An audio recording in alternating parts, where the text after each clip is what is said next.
Muito bem, pessoal, seja muito bem-vindo ao canal mais uma vez. Muito obrigado por você ter clicado nesse vídeo. E a gente volta com vídeos aqui no canal falando sobre o que está acontecendo em Israel, da guerra entre Israel e o grupo terrorista Hamas. A gente tem que falar a imbecilidade que o presidente da República, o Silva, falou. Por isso que eu defendo muito aqui no canal, pessoal, que para você ser candidato a presidente da República, deveria se obedecer alguns quesitos básicos, como forma de mensuração, se é possível, de capacidade. Deveria, por obrigação, ser formado, talvez até pós-graduado, ou uma obrigação de ser doutorado em áreas de interesse coletivo, relacionados à gestão, por exemplo, para que essa pessoa tivesse o mínimo de preparo. Ah, isso garante ser uma boa pessoa? Não, isso não garante ser uma boa pessoa, e não é isso que eu estou falando.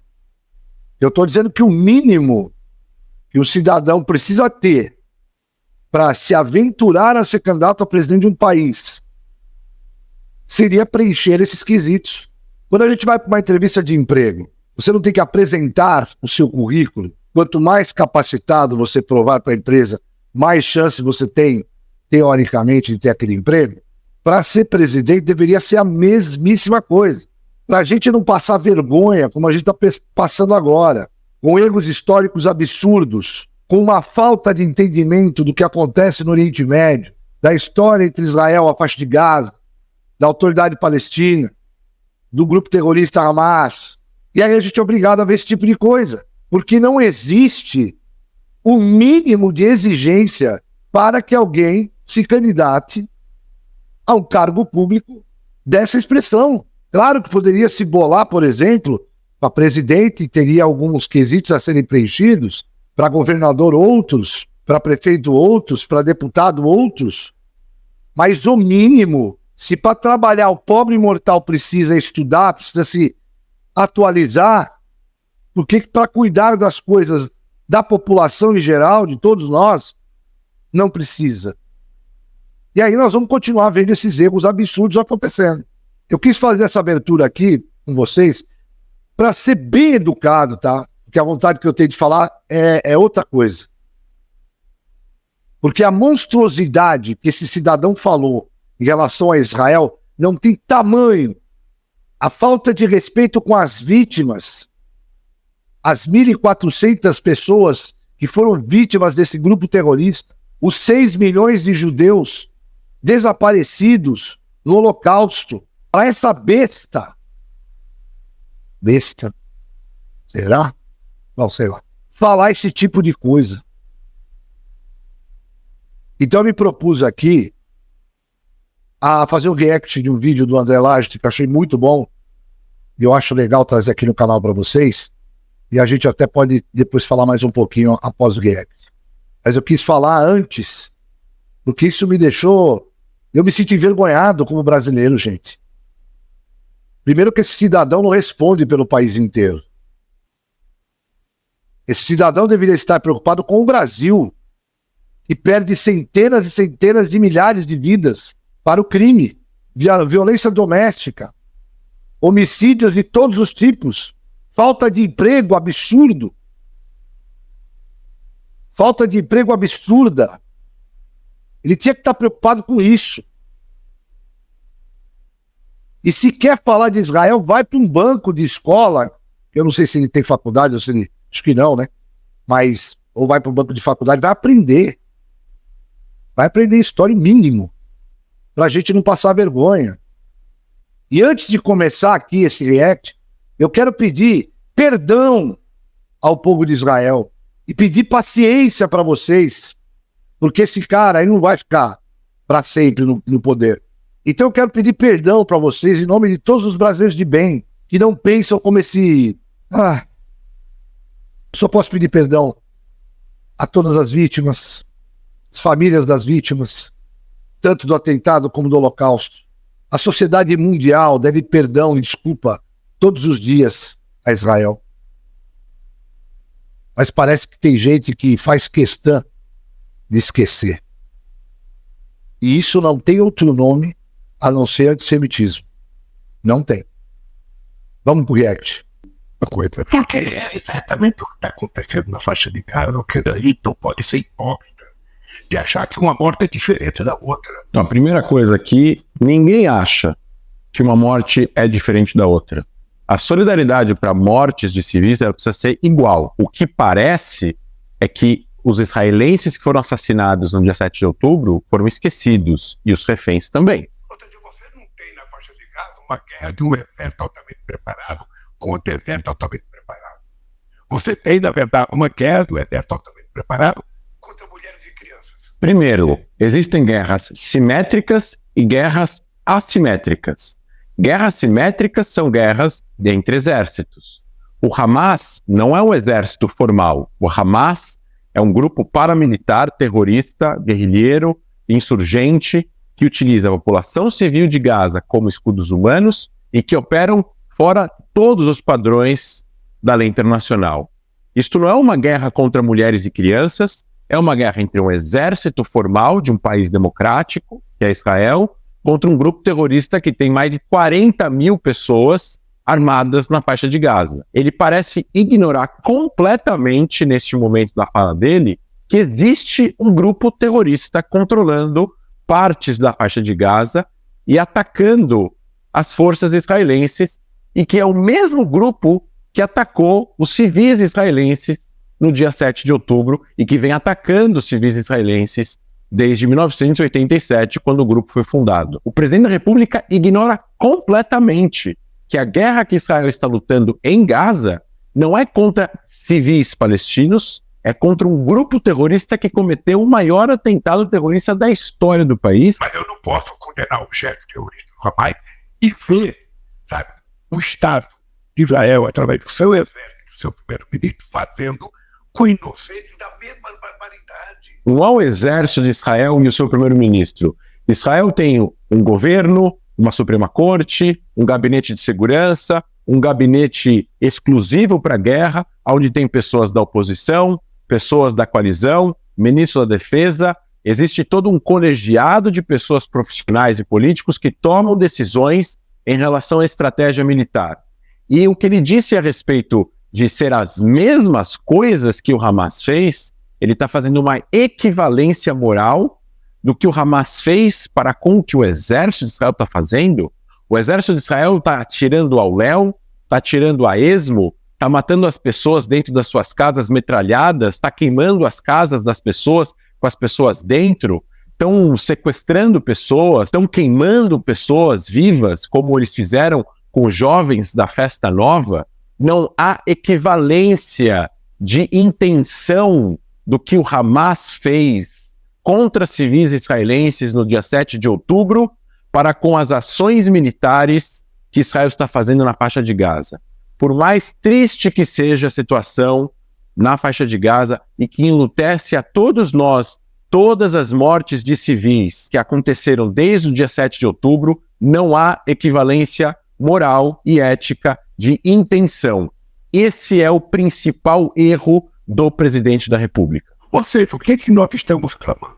Olha, que pare, sabe, os tiroteios, que permita que tenha, sabe, a chegada de alimento, de remédio, de médico, de enfermeiro, para que a gente tenha um corredor humanitário e tratar as pessoas. É isso. Para parar o tiroteio, que ele chama de tiroteio, e o nome disso é guerra. Guerras existem em vários lugares do mundo. Guerras acontecem através de um ato de agressão de algum dos lados. Neste caso daqui foi do Hamas. Se o presidente da República quer que a guerra pare, ele pode pedir para o Hamas entregar todos os reféns que estão no seu poder, cessar fogo, entregar as armas, entregar o poder da faixa de Gaza para o legítimo poder que é da autoridade palestina, que foi tomado dela em 2007.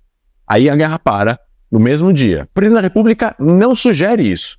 Ele sugere que depende apenas de Israel parar a sua guerra contra o Hamas, sem citar o que acontece com a faixa de Gaza e com o Hamas depois, sem citar os reféns.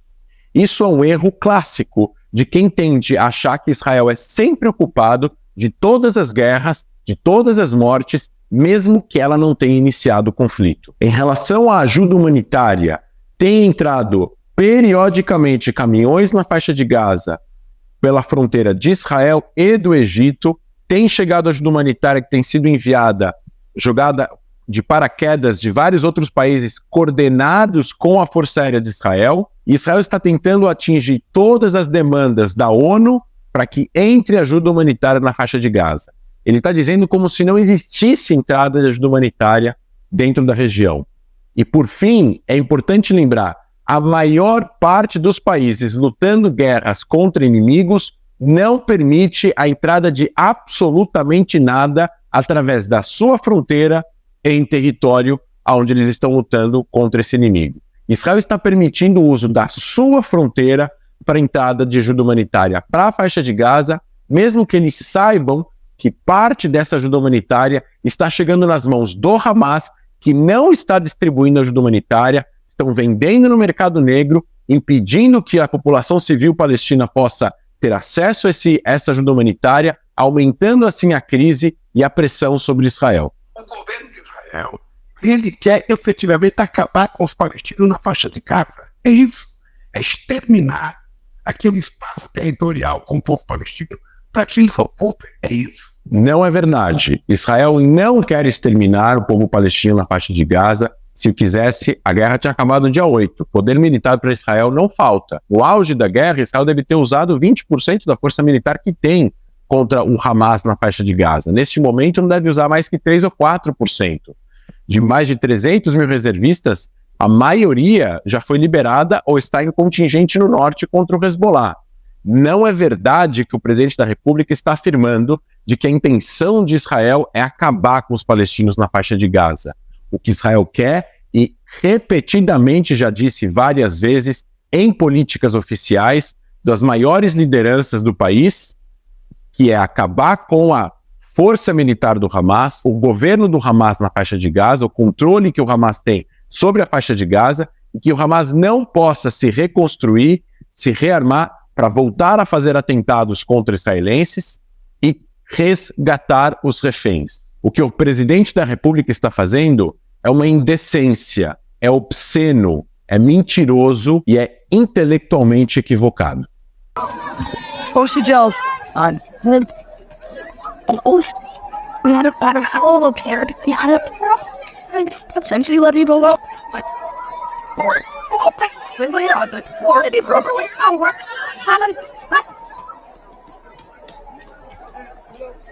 Esse vídeo aqui, turma, foi postado pelo Shlom, que é um morador lá de Israel. Ele também é um guia turístico, ele tem o canal aqui, né, desenvolve um trabalho muito legal. Ele foi postado esse vídeo pelo Shlom há 2 horas atrás. Escreveu aqui na postagem: Jerusalém é cidade sagrada das 3 religiões, estava em perigo na sexta-feira. O Hamas disparou 6 foguetes contra a cidade velha de Jerusalém, que Israel abateu. Se os foguetes tivessem atingido o Monte do Templo, onde costumava ser o templo, vocês imaginam, né? Então vamos voltar aqui. Eu queria falar um negócio para vocês. Vocês viram o André? Acho que não precisa, não. O André é fantástico. Acho que é desnecessário discorrer mais qualquer coisa aqui, mas mesmo assim eu vou falar algumas coisinhas. Eu acho impressionante o cara fazer uma comparação, uma equivalência, que o exército de Israel está lutando contra a população de Gaza, sendo que o negócio é contra um grupo terrorista, não a população que é usada de escudo humano. Cara, é muito cansativo, sabe? E o André, o professor Locke, várias pessoas que são autoridades no assunto, influencers, pessoas que fazem vídeos sobre Israel, estão cansando de explicar, falar, é cansativo. E o cara que é presidente da nação fala um absurdo desse, eu não sei o que pensar, sinceramente. É tão ridículo, né, pensar que... Porque os caras são covardes, eles não iam encarar o exército de Israel, viu, ô Silva? Você não tem noção. Se eles fossem encarar o exército de Israel de frente, não durava um dia a guerra. Simples assim. A guerra não ia durar um dia, cara. Eles atacam covardemente pessoas indefesas. Crianças, senhoras de idade, senhores de idade. Olha o kibbutz. E o mais louco é pensar, viu, seu Silva, que se o senhor estivesse lá no kibbutz, provavelmente já teria o mesmo destino. Ou seria eliminado, ou estaria sequestrado. Viu, seu senhor? Puta equivalência bosta. E aí eu fico mais preocupado, gente. Porque esse cara é presidente do Brasil, que tipo de equivalências ele faz quando ele está sentado na mesa de presidente? Quando ele vai pensar na economia do país, quando ele vai pensar na segurança pública, quando ele vai pensar na educação, que tipo de equivalência esse cara faz? Se você é um pouco inteligente, não precisa ser muito, um pouco, 2 neurônios, você não vai falar um absurdo desse. E aí isso nos preocupa mais como cidadãos brasileiros que somos, e com direitos, deveres, mas direitos, nos preocuparmos com que tipo de equivalência, seja moral, financeira, o que você quiser, esse cara faz quando vai tentar tomar uma decisão para melhorar os rumos do país. Qual a preocupação, por exemplo, que ele tem com as coisas que acontecem hoje no Brasil, como, por exemplo, a violência, o desemprego. Que tipo de equivalência moral este cidadão que hoje ocupa a cadeira da presidência da República tem? Que tipo de equivalência ele tem? Como que ele calcula as coisas? É desse jeito? É falando isso? Que além de ser uma equivalência absurda, é fake news, porque isso não é verdade. Lamentável. Que fase que o Brasil está passando. Que fase que o Brasil está passando. É lamentável. E a oposição deveria estar dura nesse aspecto, pegando duro, tá aí no blá blá blá, é rede social, a gente votou para eles fazerem lá, para resolver. Precisa resolver. A gente não precisa de narrativa, a gente precisa de solução. Quadradinho no quadradinho, bolinha no bolinha, triângulo a triângulo. Ponto final. O problema é esse, tem que fazer isso, resolveu. O problema é esse, tem que fazer isso, vai demorar X tempo e resolve. A gente precisa disso aí. Não de blá blá blá. Bom, acho que o André já falou tudo que tinha que falar, até falei demais aqui. Valeu, turma. Que Deus abençoe Jerusalém. Que Deus abençoe Israel. E que Deus abençoe o nosso país. Porque a coisa está difícil. Tchau.